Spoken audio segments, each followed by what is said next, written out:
Hi,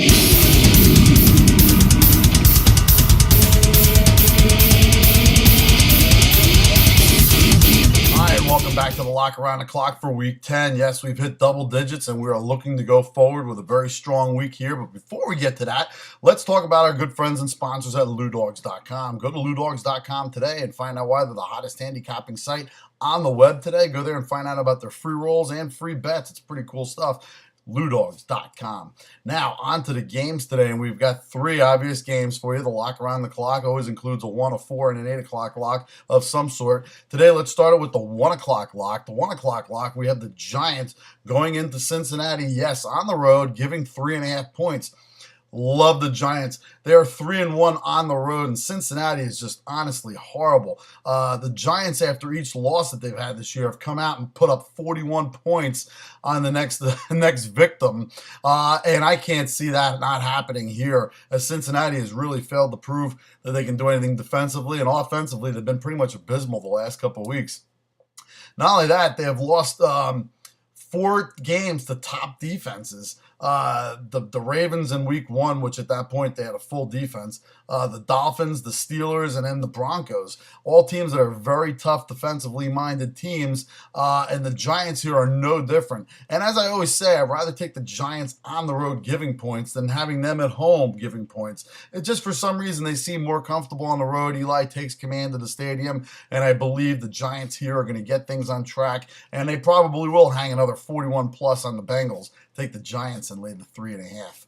At the 4 o'clock games, we have Seattle 4-0 at home, yes, with the 12th man, against the Jets coming in. The Jets are coming in, East Coast, West Coast game.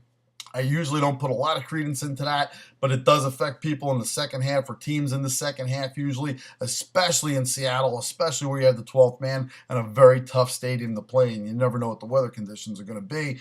Now, Seattle is great with turnovers. The Jets are also great with giving turnovers. And as the Jets have seen many defenses, well, guess what? Newsflash, Seattle is one of the best defenses, and at home where they are 4-0. Now, Seattle's laying 6 points here to the Jets. They're the 27th ranked offense, going against one of the top, if not the best defense in the league, other than maybe the Bears and Houston. Pete Carroll is now facing a struggling Mark Sanchez, who he used to coach at USC, and he knows most of his tendencies, and I'm sure we'll have something planned for him. Also, don't forget, the Jets are ranked 29th against the rush, and who do the Seahawks have?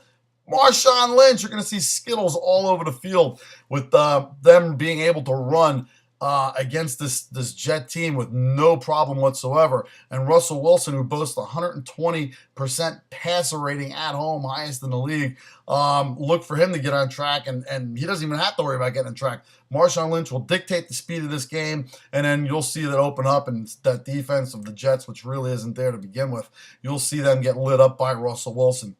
Take the Seattle Seahawks, lay the 6. That's the 4 o'clock lock. On to the 8 o'clock lock, not Sunday night. We're going Monday night, where Kansas City will be going into the big ketchup bottle in Pittsburgh.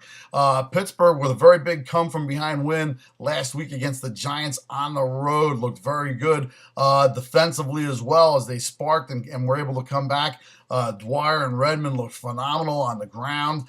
This offense, especially in the running game, has moved up well since their 2-3 start. I look for the Pittsburgh Steelers in this game, and they the last time they played Kansas City, they laid the wood to them. Kansas City, I mean, that team just has more bad storylines than an M. Night Shyamalan movie. Romeo Crennel firing himself, stepping down, defensive coordinators changing. It's just insane there. And not to mention, Kansas City really has no quarterback. When Brady Quinn is the guy you're waiting to come back from an injury to play because your quarterback at Matt Castle is just that bad. Jamal Charles, they still haven't figured out a way to use him.